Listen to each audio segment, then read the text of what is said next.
नमस्कार बंधुरा RB simple लाइफस्टाइले तुम्हारे सबाइके जानाई स्वागत। और हमारे बाड़ीर पुकुरे देखो सब जामा कापड़ काछाकाछि स्नान करा सबई होच्छे। और पुकुर और पुकुर नेই पुकुर दिए माठेर जल दिए सब एकाकार अवस्था।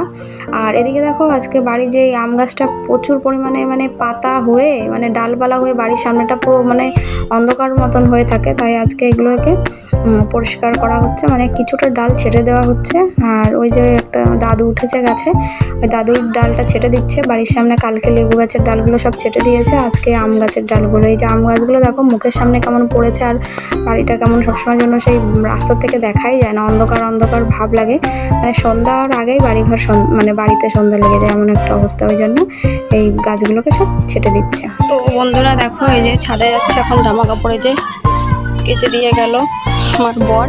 কারণ আমার পায়ে এই যে এই যে পা কালকে পুরো নখটা উঠে গেছে, সেটা আবার ডাক্তার এসেছিল, এসে পাটাকে কি বলে ওটা অবাস করা ইঞ্জেকশন দিয়ে তারপর অবাস করে পুরো নখটাকে তুলে ফেলেছে। এবার দুদিন ধরে জল লাগাতে বারণ করেছে, ওই কারণে জল লাগানো যাচ্ছে না। কালকে একবার প্লাস্টিক পায়ে বেঁধে জামা কাপড় কেচেছি, কাচার পরেও সে জলটাও ঢুকে গেছে। ওই জন্য আজকে আর কোনো রকম করলাম না, যে ও বললো দাও আমি কেচে দিয়ে যাই অল্প কটায় জামা কাপড়। এগুলো হচ্ছে কালকে জামা কাপড় সকালে নেড়ে দিয়ে গেছে, এখন সব তুলে নেবো, শুকিয়ে গেছে, এবার এগুলো সব নেড়ে দেবো। বাবা প্রচুর রোদ উঠছে দুদিন, এই যে রোদ উঠছে আবার কখন না কি হয়। আর এই যে আম গাছগুলো কেটে দেওয়াতে দেখো বাড়ির সামনেটা কি সুন্দর পরিষ্কার হয়ে গেছে। আর কিছু ওই গাছগুলো একটু জল কমে গেলে আর কেটে দিলে সুন্দর পরিষ্কার হয়ে যাবে। আর এদিকে দেখো ছেলে মেয়েগুলো করছে কি, এরা সে কাঁকড়া দেখেছে কালকে, সে কাঁকড়াগুলোকে এখন ছাড়াবে। এই কাঁকড়া কি রান্না করবে এখানে? কিসে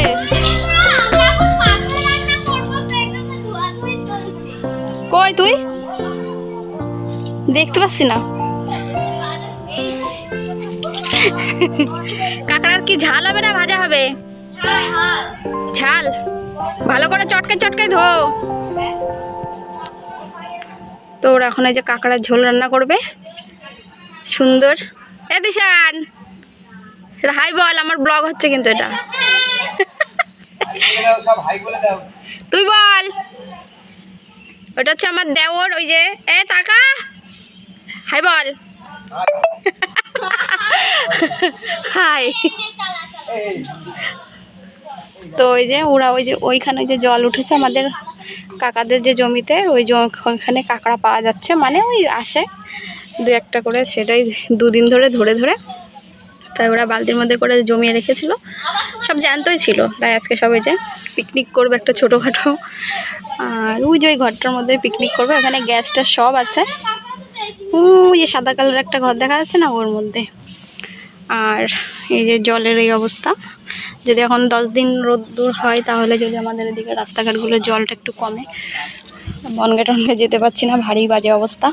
আর এই ড্রাগন গাছগুলো দেখো কি অবস্থা, 1-1.5 বছর লাগিয়েছে ড্রাগন গাছগুলো। এই যে এটা যদি বাঁশ বেঁধে দেওয়া হতো তাহলে ভালো হতো, কিন্তু বাঁশ বেঁধে দিচ্ছে না বলে এই লতায় মানে এইভাবে লতাচ্ছে বলে আরও জিনিসটা পচে যাচ্ছে। এগুলো যে এই ডালগুলো সব পচে গেছিলো, আবার এই যে নতুন করে এই ডালগুলো আবার নতুন করে ছেড়েছে, তাও আবার আগা পচে যাচ্ছে। শিকড় উপর দিয়ে হয় কি জানি, হ্যাঁ উপর দিয়ে বোধহয় শিকড় হয়। আর এইটা কিন্তু ড্রাগন গাছ না, এইটা হচ্ছে কি যে গাছটার নাম, এটা গাছটার নাম ঠিক আমার মনে নেই। এটা ড্রাগন গাছ না, এটা হচ্ছে ওই বাড়ির ছাদে কিংবা বাড়ির যে কোনো যাদের টিনের ঘর মাটির মানে তরিকা টালির যে কোনো চালের ওপর এগুলো রেখে দেওয়া ভালো। এই যে ঈশানগণের দিকে এই গাছটাকে ছাদের পরে, তারপরে টিনের পরে, টালির পরে, মানে যার যেমন ঘর সব ঘরের ওপরেই রাখা যাবে। এই যে রেখে দিলে ভালো হয় জিনিসটা।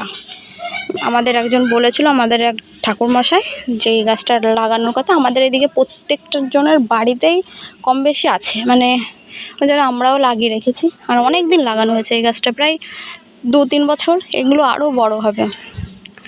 আর ওই যে সব যাচ্ছে বটি টটি নিয়ে ওরা। আর ওই যে আমাদের ওই মাঠটার মধ্যে দেখো নৌকা বাঁধা, একদিন যাব দেখি ঘুরতে নৌকায় করে, কিন্তু কার নৌকা জানি না। চলো জামা কাপড়গুলো মেলে দিই। জামা কাপড় প্রচুর রোদ ছাদে। এগুলো আগে শুকনোগুলো আগে তুলে রাখি, তুলে তারপরে এগুলো করে দেবো, জামা কাপড়গুলো মেলবো। উফ কি তো, ঠিক আছে বন্ধুরা, জামা কাপড়গুলো মেলে নি, তারপর আবার কথা বলছি তোমাদের সঙ্গে।